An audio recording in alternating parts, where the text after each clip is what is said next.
Hola, amigas y amigos de Estrictamente Confidencial. Pepa Úbeda, una entrevista más con todos vosotros. Nuestro entrevistado de hoy es Jorge Mahfoud, uruguayo, residente en Estados Unidos. Ya lo hemos entrevistado en varias ocasiones y sus respuestas siempre se han centrado en aspectos políticos, económicos, sociales y culturales.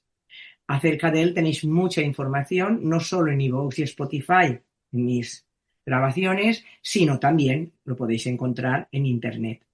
Así que aquí solamente recordaremos que es novelista, ensayista y profesor universitario en la Jacksonville University. Contribuye con regularidad, escribiendo artículos y aceptando entrevistas para distintos medios internacionales. Sus libros se han publicado y publican en Estados Unidos, España y América Latina. Es arquitecto y está considerado un intelectual influyente. Muchas gracias por haber accedido a ser entrevistado nuevamente, porque parece ser que me cuentas que aun estando en periodo vacacional sigues impartiendo clases, lo cual ya dice mucho. Sí. Bueno, vamos a ver, porque tenemos siempre unas cuestiones y vamos a situarnos primero en el problema que parece que continúa siendo grave, el de los migrantes en Estados Unidos que están siendo expulsados. Pero a mí me llegan informaciones de que anteriores presidentes resulta que expulsaron a más. Entonces, ¿en qué quedamos? ¿Cómo está el tema? Sí, bueno, Obama estadísticamente deportó a más. Podríamos ir a la historia. Yo sé que cuando la gente me entrevista me dicen, no, no lo hagas tan largo y complicado, pero en poquísimas palabras podríamos recordar que este país que se ufana de muchas cosas, y eso lo hemos escrito también sobre esto, se ufana, por ejemplo, de la Unión y incluso la novela La Ciudad de la Luna hay toda una parodia de los personajes que juran en una escuela fidelidad, etcétera. Y unos personajes reflexiona de que cuando se insiste tanto en algo, en este caso Estados Unidos en la Unión, es porque hay una profunda división interna que se quiere ocultar. Es casi psicoanalítico, pero aplicado a los pueblos. Y acá pasó lo mismo con el discurso del melting pot, que es un país que nació en base a los inmigrantes y que es muy diverso, que sí es diverso, etcétera. Pero todo haciendo un discurso, una bandera, eh, es como lo que decía el Che Guevara cuando alguien le había dicho que la industria socialista de Cuba iba a ser más potente que la de Estados Unidos. Y Guevara le respondió una carta, no hay que confundir deseo con realidad. Y en este caso es muy común en casi todos los países, se confunde y como individuo deseo con realidad. Los inmigrantes nunca fueron bienvenidos acá en Estados Unidos. La inmigración siempre fue basada en un concepto racial anglosajón. Estaba en la ley de 1790, cuando se abolió todas esas leyes, que demoró mucho tiempo, porque un siglo después estaban prohibiendo la entrada de chinos. Después, a principios del siglo XX, de una forma más sutil pero muy efectiva, prohibieron la entrada de todos los que no eran blancos del norte europeo, y específicamente filtrando judíos e italianos. Eso fue, la ley de cuotas tenía ese objetivo. Es decir, de distintas formas, siempre hubo un perfil racial muy claro. Después de la Segunda Guerra Mundial, después obviamente de la vergüenza de haber sido tan nazi de este lado, el ser judío no era un problema, sino hasta una ventaja, pero se siguió con el perfil, la persecución racial a otros pueblos, no solo los mexicanos, que ya históricamente fueron eh, degradados, los africanos que intentaron en el siglo XIX y siglo XX que se fueran a sus propios países, gente que había estado siglos acá, pero por su color tenía que irse a su país, un país llamado África, que de hecho fue una Liberia. Y ocurre algo interesante. Hace poco el presidente de Liberia estuvo en la Casa Blanca y Trump lo elogió. Qué bien habla usted inglés, ¿no? Sí. Pero es que no solo que en Liberia hablan inglés, sino que Liberia fue fundada por estadounidenses negros. Aquellos que muchos se fueron a Haití, o se fueron o los enviaron a Haití, y otros terminaron en Liberia por que había que limpiar los negros libertos. Porque claro, una vez que se transforman en votantes, eran un problema. Entonces habían que limpiarlo. Para resumir, siempre hubo un desprecio, sobre todo no solamente por los nativos, no, los nativos estadounidenses, mejor dicho, los nativos americanos, los indígenas, no tenían ese problema racial. Y yo, de hecho, estoy escribiendo un libro sobre eso. Los mismos europeos insistían sobre eso, los mismos nativos, hasta los que iban a Europa, decían que no entendían el problema que tenían los europeos con la raza. Tenían muchos conflictos, pero no basado en la obsesión racial. De hecho, adoptaban gente de todo tipo, hasta europeos adoptaban, o indígenas enemigos, etcétera. Ese es una obsesión anglosajona en gran medida, aunque el racismo sea universal. Pero no hay que confundir que sea universal al hecho de que sea una obsesión, de que haya un grado muy importante. Y cuando hablamos de inmigración estamos hablando de razas. Cuando el discurso elimina todo ese concepto de que después, repito, después de la vergüenza del nazismo y la vergüenza de haber apoyado desde acá en las grandes compañías casi unánimemente a Hitler y a otros, después de eso se convirtió en algo políticamente incorrecto. Ahora están volviendo a salir del closet los nazis, como ustedes saben, pero por mucho tiempo era algo políticamente incorrecto. Por lo tanto, las leyes reflejaron eso, especialmente en los años 60. Pero, ¿cuál es la diferencia? Y esto lo hablaba con mi amiga Aviva Chomsky, que durante muchas décadas y años me despertó en algunos puntos, que siempre es muy interesante hablar con ella a veces en un café o algo así. Y me recuerdo que me decía, bueno, ahora se habla de países, entonces está bien poner filtros a países, porque ya no podemos poner filtros a razas.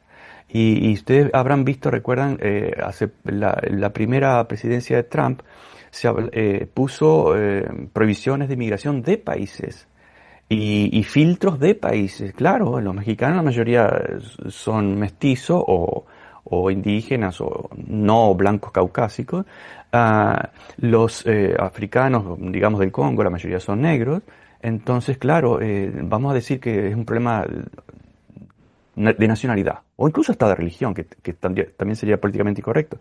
Pero es decir, siempre la historia se repite con distintas narrativas, como el dicho que se le atribuye a Mark Twain, la historia no se repite pero rima, y lo vemos, un revival, una regresión permanente.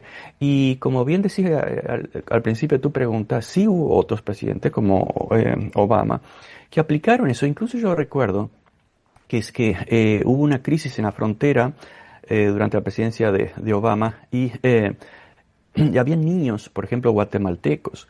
La ley internacional e incluso la ley de Estados Unidos dice que no se puede devolver a un niño sin acompañamiento que de un tercer país. Si fuera mexicano, sí, pero si es de otro país, no, en la frontera mexicana. Y sí que se devolvieron, se pusieron presos, violaron todas muchas leyes, incluso el bueno de Obama. Sí, sí, sí, sí, sí. Pues lo que sí, lo que ocurre también un poco cuando has hablado del tema de Mark Twain es cuando dices que se repite la historia, no se repite la historia, pero rima. Yo diría que la historia no se repite, lo que nos repetimos somos nosotros. Eso Sí, también, sí, nos ese otro punto repetimos, también, somos sí, nosotros. ese, exacto, ese punto también me detuve mucho en el libro Moscas en la telaraña, por varias razones, por razones culturales, etcétera, pero también hay un factor biológico. Hay elementos que se pueden rastrear incluso a la prehistoria. Recuerdan, por ejemplo, aquello pero la cultura lo amplifica. Un ejemplo muy simple, la obsesión, por ejemplo, no la obsesión por la necesidad de azúcar y grasa, ¿no? En la prehistoria eso fue una necesidad que nos sirvió para sobrevivir. Pero en el sistema capitalista se convirtió en McDonald's y en Coca-Cola, etcétera, que nos destruyó por dentro, nos está quemando por dentro. Tanto el exceso de grasa, que es más fácil de conseguir, que en la prehistoria no era, como el exceso de azúcar, que en la prehistoria era una temporada por año, no era todos los días. Lo mismo ocurre con el miedo. El dominio del sentimiento del miedo sobre el optimismo, no sobre el optimismo, pero sí sobre las buenas noticias, es una necesidad ancestral que nos sirvió a sobrevivir. Si alguien estaba en una situación rodeado de fieras o de enemigos o de otras tribus, o digamos una situación cualquiera, hace 10.000, 20, 30, 100.000 años, que alguien venga y diga que hay un muy buen tiempo afuera de la choza, de la caverna, lo que sea, y está todo maravilloso, hay frutas. Bueno, la gente decía, bueno, qué bien, vamos a recoger las frutas. Pero si alguien dice, viene una tribu o hay un león o una fiera, el alerta era máxima y esa alerta servía para sobrevivir. Por lo tanto, la adicción que tenemos a las noticias malas, que nos sirve para sobrevivir, pero muchas son simplemente tóxicas, ha sido amplificada por la cultura del consumismo, en el cual incluso no solo la prensa tradicional, sino las redes sociales, hay una ingeniería para magnificar las noticias negativas que son inconducentes. Es decir, no es simplemente, bueno, en Gaza hay un genocidio, hay que hacer algo. Bueno, eso es una noticia horrible, mala, que es conducente a alguna acción. Pero si decimos, vemos miles de videos de un pobrecito que le están haciendo bullying en una cárcel o en la escuela, y el pobrecito, como en la película de Hollywood, se levanta y revienta a piñas, a cachetadas o a patadas a 10 o 20, como es que hay algo ancestral que queremos ver eso. Y eso, bueno, una vez está en una película, en un video, pero cuando se transforma en una permanente consumo tóxico, eso sirve primero para intoxicarnos a los consumidores, segundo para que quienes producen esos videos, quienes los publican o son los dueños de las plataformas, hagan millones y millones y millones de dólares. Entonces la historia no se repite, pero rima, y como bien decís, nosotros nos repetimos, es que claro, primero no es que la cultura necesariamente se repita siempre porque es algo flexible que podemos cambiar. Lo que nos repetimos son nuestra biología, nuestra psicología prehistórica, y ya no estoy hablando del cerebro reptiliano, que eso es aún más profundo. Estoy hablando de todos aquellos elementos que nos sirvieron para sobrevivir y no es que heredamos eso por la práctica, lo heredamos porque aquellos que tenían esos factores biológicos más acentuados sobrevivían. Y al sobrevivir, según Darwin, transmitían esa característica. Y nosotros, que nos creemos muchas veces muy en la cúspide del progreso, la única cúspide del progreso es la tecnológica. Todo lo demás seguimos siendo cavernícolas, con un poder terriblemente excesivo para nuestra sabiduría, nuestras posibilidades de entendimiento. Es cierto. Pasemos ahora al otro tema candente en Estados Unidos, que es donde tú vives, que son las universidades en este momento. Ya estaban diciendo el otro día que Columbia ha cedido definitivamente, pero vamos a ver, independientemente es actitud del gobierno frente a ellas, de ellas frente al gobierno y en general luego aparte el profesorado y el alumnado. ¿Cómo está en este momento, a varios meses después de la elección de Trump como presidente? Bueno, tuvo un pico en cuanto a ejercicio de los derechos democráticos, que es algo, recordemos que la democracia nunca existió de una forma según los ideales de la democracia, pero en los últimos años hay toda una ideología antidemocrática, especialmente de la derecha, en la cual no se disimula de que la democracia no funciona y debemos eliminarla. Y el proyecto 2025, también publicamos Plutocracia el año pasado, que era antes que ganara Trump, que era lo que se iba a aplicar, y Trump decía, no, no tengo nada que ver con ese proyecto. Punto por punto se está aplicando, y ese proyecto es un proyecto profundamente antidemocrático, que no lo disimula, porque, insisto, ellos querían una monarquía tecnológica, es decir, la monarquía de las grandes compañías de Silicon Valley, que son los genios que saben hacer las cosas bien, algo totalmente inmoral, absurdo, que nos considera al resto de la humanidad no solamente tontos, sino simplemente desechables, que no importa la opinión. Bueno, tuvo un pico de los ejercicios de los derechos civiles en Estados Unidos con las protestas estudiantiles, si recuerdan, ¿verdad? Por el tema de Palestina y por otros temas enlazados. Todo eso tuvo un efecto, obviamente. Luego empezaron a aparecer las protestas de camioneros, protestas, etcétera. Como que la gente dijo, bueno, realmente que hay algo mal y realmente que sí podemos criticar. Porque, nombrar solamente un punto, ser antisemita no es ser ser antisemita no es ser antisionista, o ser antisionista no es ser antisemita. Eso es algo que siempre estuvo claro, pero no en la narrativa social. Y esas protestas empezaron a aclarar ese tema. Bueno, también los judíos, muchos están siendo secuestrados con eso y están siendo perjudicados. Entonces, hubo un shock social en ese aspecto, pero como es natural, hubo una reacción del poder. Y esa reacción del poder comenzó a acosar de muchas formas tanto a los estudiantes como a los profesores. A los estudiantes directamente secuestrándolos, como hemos visto, un secuestro en las calles, la pérdida del derecho de estudiar con el despojo de las visas de estudiantes, es decir, una serie de decisiones normativas, administrativas e incluso legales o antilegales, mejor dicho, que empezaron a aterrorizar a toda esa comunidad. Y en el caso de los estudiantes, de los profesores, algo parecido. Aquellos que no eran ciudadanos fueron incluso detenidos, puestos presos. Um, Hubo el caso de una investigadora por ir a a un entierro en otro lugar. Se le acusó de apoyar, no sé si a Hamas o algo así. Y también se le acusó de ser pro simplemente porque fuera un entierro. En fin, quién sabe cuántos otros eh, entierros mucha gente ha ido y no sabía de cuántos habían participado ahí. Pero aparte, ya había empezado años atrás con el caso de Florida, con el gobernador Ron DeSantis y en Texas con el gobernador Abbott, de un radicalismo libertario, en el cual recuerdan que se empezaban a prohibir libros directamente. Eso no fue después de Palestina, eso fue mucho antes. Ya comenzaba, esa ideología comenzaba mucho antes.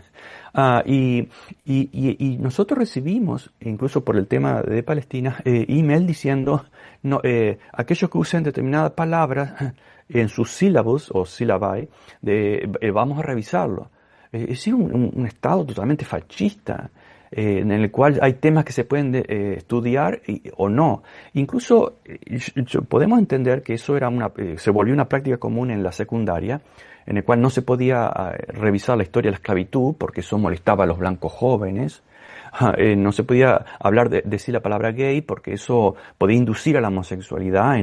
Típico de McCarthy en los años 50, ¿recuerdan? Que los homosexuales eran comunistas, por lo tanto había que, paradójicamente, él y sus amigos tenían relaciones homosexuales, pero ellos decían que eso no era homosexualidad, era simplemente ejercer el poder. Era algo una dialéctica muy curiosa. Exactamente lo mismo de los años 50. Entonces, pero uno dice, bueno, qué horror, pero era la secundaria, porque en todo el mundo de la secundaria el gobierno o los estados tienen cierta injerencia porque, bueno, son menores. Pero eso se trasladó y de hecho lo dijimos, cuidado que eso se va a trasladar a las universidades. Aquellas áreas en las cuales deben ser autónomas. ¿Por qué? Porque se supone, y hace siglos que se supone, de que en las universidades es donde los académicos, si son realmente decentes, están empujando los límites del conocimiento. Es decir, no puede ser que venga un gobernante a decirnos qué es si la teoría de la relatividad o como decía Hitler, no es cierta porque la inventó un judío. Entonces, no puede ser que alguien, o la teoría de Darwin es incorrecta porque va contra la religión. En la universidad es intocable, aunque digamos disparates aquí, es intocable porque esos disparates justamente tienen la intención de revisar todo. Y en esas revisiones descubrimos que hay cosas que se dicen verdad y son falsas. Eso es la historia de la ciencia, es la historia de las humanidades, etcétera. Y acá muchos profesores, y termino con esto para no hacerlo muy largo y aburrido, muchos de mis colegas terminaron cancelando clases. Yo recuerdo una colega muy cercana, una clase sobre la sexualidad de la Edad Media, y la Edad Media es obscena. Todos sabemos cómo era la sexualidad de la Edad Media, muchos siglos antes del puritanismo victoriano en Inglaterra, que es el que domina el calvinismo y el protestantismo acá en Estados Unidos. ¿Y cómo podés entender la Edad Media, la literatura de la Edad Media, si no entendés toda esa serie de distintas claves o a veces de forma explícita obscenas, altamente sexuales o sexualizadas? Y bueno, esa persona terminó cancelando sus cursos. Y eso es a través de una presión que produce una autocensura, que es la peor de todas las censuras. Es cierto, es cierto. Si nos pensamos en Argentina, a pesar de la política que ha llevado Milei, que está imponiendo Milei, la percepción que tengo por lo que leo y también por lo que escucho, es que continúa habiendo gente favorable a él. Está claro que el tema de Argentina es muy complicado. Su historia política y económica es muy complicada y entonces no podemos pensar que la consecuencia, o sea, que la respuesta de su ciudadanía pueda ser igual a la de otros países, ¿eh? A pesar de que la derecha va avanzando en todo el mundo. A varios meses vista ya del mandato de Trump en Estados Unidos, ¿hay algún cambio de percepción por parte de la ciudadanía? Claro, la pregunta es demasiado general, porque ciudadanías hay muchas. Si hay muchas razas, si hay muchas culturas, si hay muchas corrientes, lógicamente está claro que había una parte de la ciudadanía que siempre ha estado más, por ejemplo, Nueva Inglaterra, ¿no? En California, más cerca de otros principios, otros parámetros, pero existe entre los votantes, centrémonos pues en los votantes, entre los votantes o seguidores de Trump, ¿existe un cambio de percepción respecto a lo que está haciendo? En negativo, Sí, claro. sí existe y por muchas razones, por razones estratégicas, por razones psicológicas, por razones sociales de cansancio, etcétera. Mencionaba recién el caso de Argentina.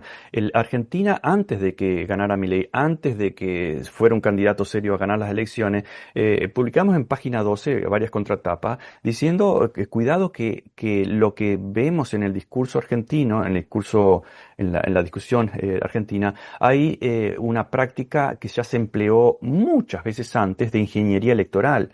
Y decíamos, aquellos que van a beneficiarse de eso van a acusar a los otros de fraude electoral, como lo hizo Trump, como lo estaba haciendo Milei, para advertir que iba a haber un fraude de parte del gobierno del sistema electoral. Y lo que realmente hay, y antes de eso se practicaba, no un hackeo al sistema electoral, sino un hackeo a los votantes. Esos votantes se hackean a través de las redes sociales. Y ahí existe una ingeniería comprobada, así como existe ingeniería que hablamos recién, de ir a los elementos ancestrales, cavernícolas de los individuos para que consuman más noticias negativas, más hamburguesas, lo que sea. Que es un principio de la propaganda, es ir como lo decía Deborah Bernays, ir al inconsciente. Entonces, todo eso es una ingeniería que está perfectamente estudiada y el resto son conejitos de India.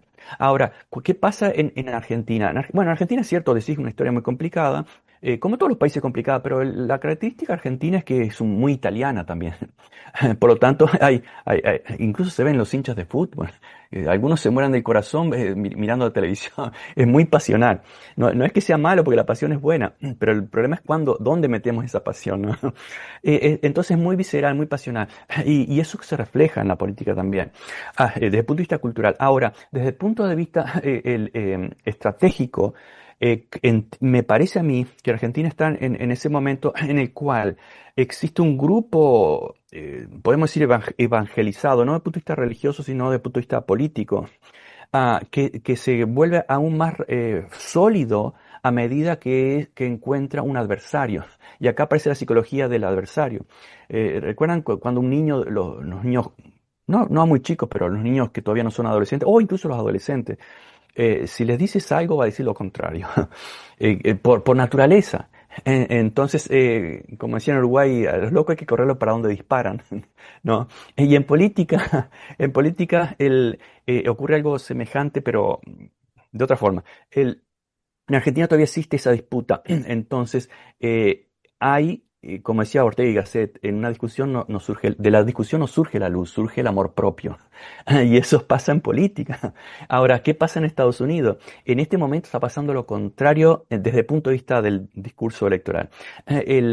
Están aplicando, y cito otro porque es muy ilustrativo, la máxima de Napoleón. Se le atribuye a Napoleón, no se sabe. Pero la máxima es, cuando tu adversario o tu enemigo se esté equivocando, no lo interrumpas. Entonces, me parece que es la estrategia de los demócratas en Estados Unidos en este momento. Ustedes han visto que casi que no aparecen. A Obama, Trump lo ha llamado de traidor, un montón de cosas, y burlescamente dijo, yo creo que después de los 8 años no se debe comer ketchup o algo así. Algo totalmente entre absurdo e irónico, diciendo no me voy a meter en esto, te sigues hundiendo solo. Entonces, ese es otro factor interesante, tanto político como psicológico, como sociológico. Entonces, lo que es probable que los demócratas, si es que han estudiado el tema, y esto no es casualidad, lo están usando como estrategia, es que están esperando al 2026, las elecciones de término medio, cuando la población esté cansada de esta realidad, porque la gente siempre se cansa del presente. Tarde o temprano se cansa del presente, incluso hasta cuando el presente es muy bueno. Ahora, ¿cuánto tiempo lleva para lograr ese cansancio? Depende de lo malo que sea. Y en el caso de Trump está haciendo un gobierno muy malo desde el punto de vista de los alivios sociales. Se han cortado seguro de salud para la clase media y pobre, se han recortado casi todos los beneficios. La inflación no ha explotado, pero sí que en los supermercados es muy superior al promedio inflacionario. Es decir, por todos lados que lo veas, el Make America Great Again no se ve por ningún lado. Allá. Hay conflictos internacionales, no se resuelve en Ucrania, no se resuelve Palestina, es una permanente bullying con todos los demás países. Al principio la gente, sí, somos los campeones, vamos a ganar, pero se terminan cansando cuando se dan cuenta de que ese ganar no se traduce en ganar, es más de lo mismo o peor. Entonces, ese desgaste es mucho más acelerado.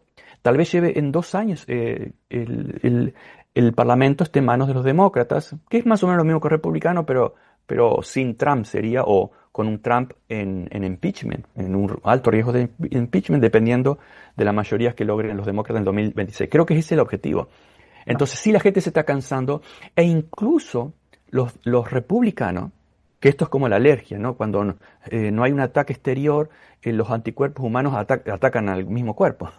Eso, entonces, esa metáfora, si la usamos en este momento, es cuando los republicanos no ven ese adversario que supuestamente eran en el caso de Pizzagate, eran los pedófilos de Hillary Clinton y otros más. Ahora resulta que lo tienen adentro de su propia casa, y con todo ese discurso de que revelen las listas de Epstein, etcétera, y resulta que Trump ahora dice, no, eso es un hoax, una teoría falsa, lo inventaron los demócratas, etcétera. Y ese corazón, esa hardcore o ese corazón duro, el núcleo duro de los votantes republicanos, primero no encuentran un adversario del otro lado. No encuentran un adversario del otro lado y lo están encontrando dentro. Y están reaccionando Sí. como naturalmente. Y eso es un punto muy delicado, un talón de Aquiles de Donald Trump y de los republicanos, que les va a costar muy caro. Pero al mismo tiempo, para responder a tu pregunta y terminar aquí, eso está desgastando ya no solo al resto de la población que no necesita más pruebas para estar harta, sino a sus propios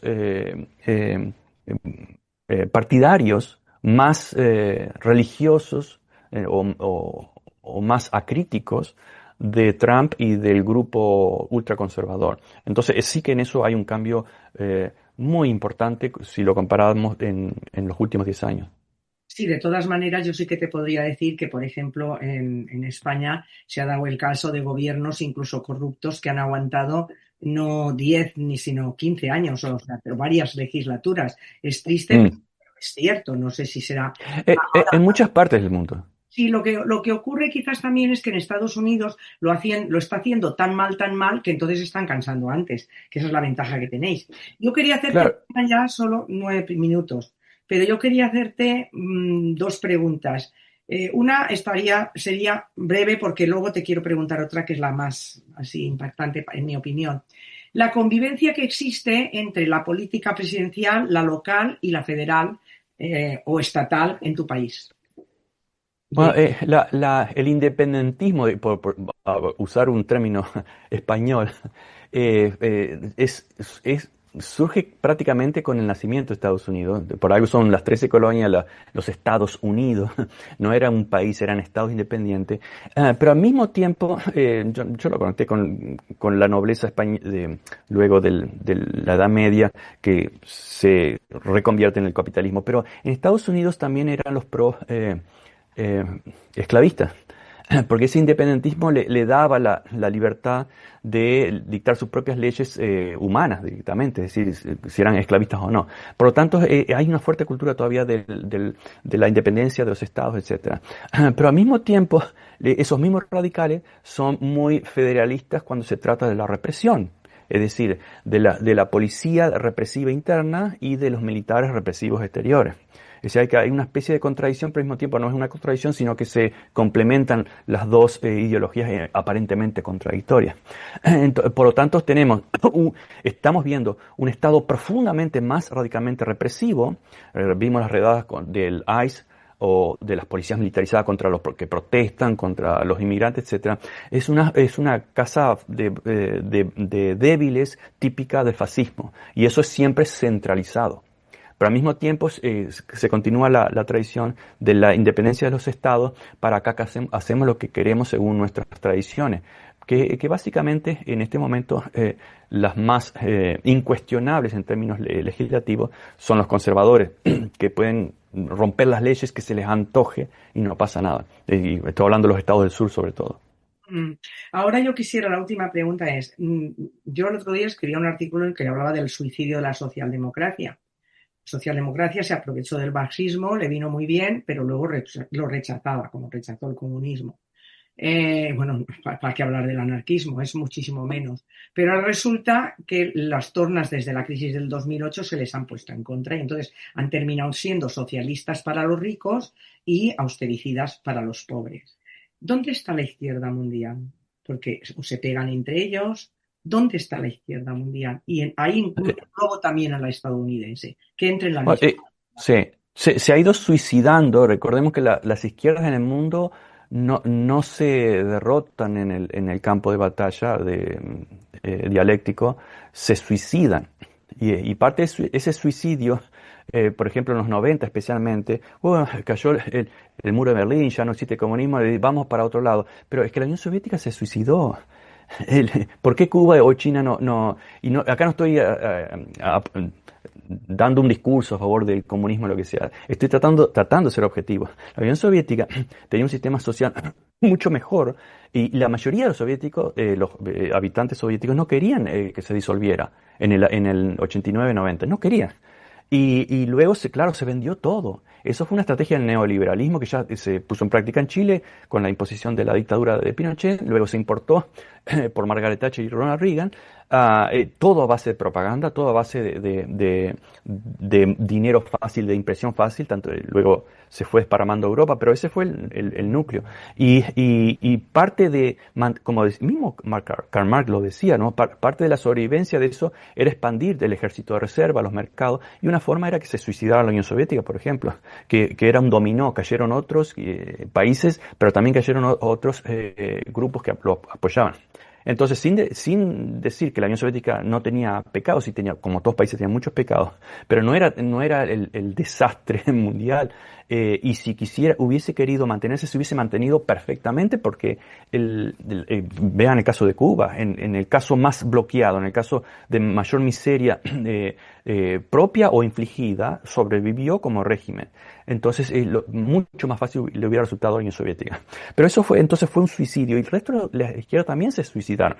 Ahora, ¿y cómo se suicidaron? Haciéndole el juego al neoliberalismo para poder ser votados. En Uruguay, por ejemplo, lo que queda de izquierda ha sido totalmente, se suicidó, pero también ha sido colonizado por individuos que confirman que, bueno, la responsabilidad, incluso el canciller de Uruguay lo dijo, bueno, la opinión del partido de Frente Amplio es una cosa, pero nosotros somos el gobierno, somos otra cosa. Es decir, nosotros somos los responsables.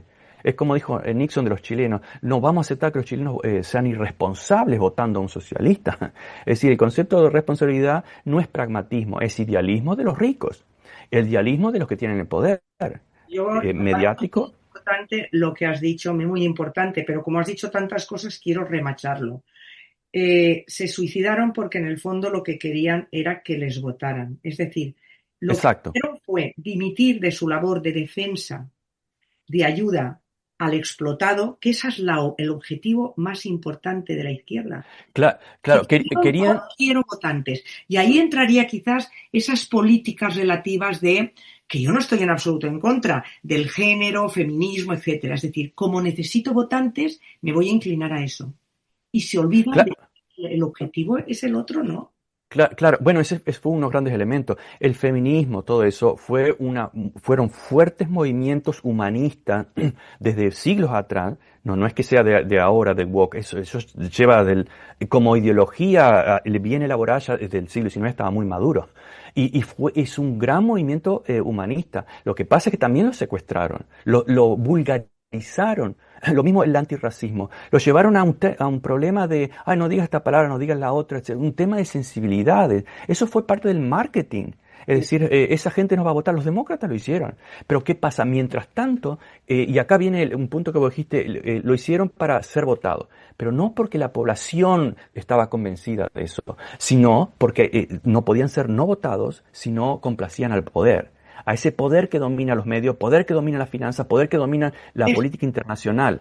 Entonces, y aquellos de la socialdemocracia o los demócratas en Estados Unidos dijeron, bueno, vamos a expandir el mercado, nos acercamos al centro neoliberal y al mismo tiempo conquistamos narrativas, como decís vos, que luego ya fueron resemantizadas como feministas. Eso no es feminismo, eso es una caricatura del valiente feminismo que logró el voto femenino, que logró muchísimos derechos de las mujeres, uno de los más importantes, y fue totalmente vulgarizado. Podríamos poner 500 ejemplos, pero ese es el problema de la socialdemocracia. Y para hacerlo muy breve y ir al núcleo, ¿qué demuestra eso? Que existía un poder intocable más allá de toda ideología, más allá de toda cultura. Entonces, ese poder que son las finanzas, que son los que crean el dinero, que cuando desde el siglo XVIII lo sabían un economista al menos inglés, que el que está más cerca de la impresión de dinero es el que se lleva todo el beneficio. ¿Por qué? Porque es el que obtiene ese dinero fresco sin inflación. Entonces los pobres, cuando después de un año reciben algo de ese dinero, ya reciben un dinero totalmente inflacionado, totalmente devaluado. Ese gran poder financiero en Estados Unidos es en la oscuridad la que, sin hacerlo consciente, es el que dicta quién va a ser elegido y quién no. Entonces sí, distráiganse, peleense por si alguien dijo negro o no, por si alguien está a favor de las mujeres en, no sé, en el boxeo o lo que sea. Sí, sigan discutiendo eso. Si a nosotros nos encanta que se peleen por eso. Es una gran distracción. Y se acabó el tiempo. Me parece muy interesante. Sí, lo sé. Y en la siguiente vamos a seguir hablando de esto. A ver de qué manera puede la izquierda recuperar su papel. Muchas gracias, Jorge Mahfoud. Me ha parecido muy interesante todo, pero esto último me ha quedado muy grabado y creo que nos tiene que quedar muy grabado. Para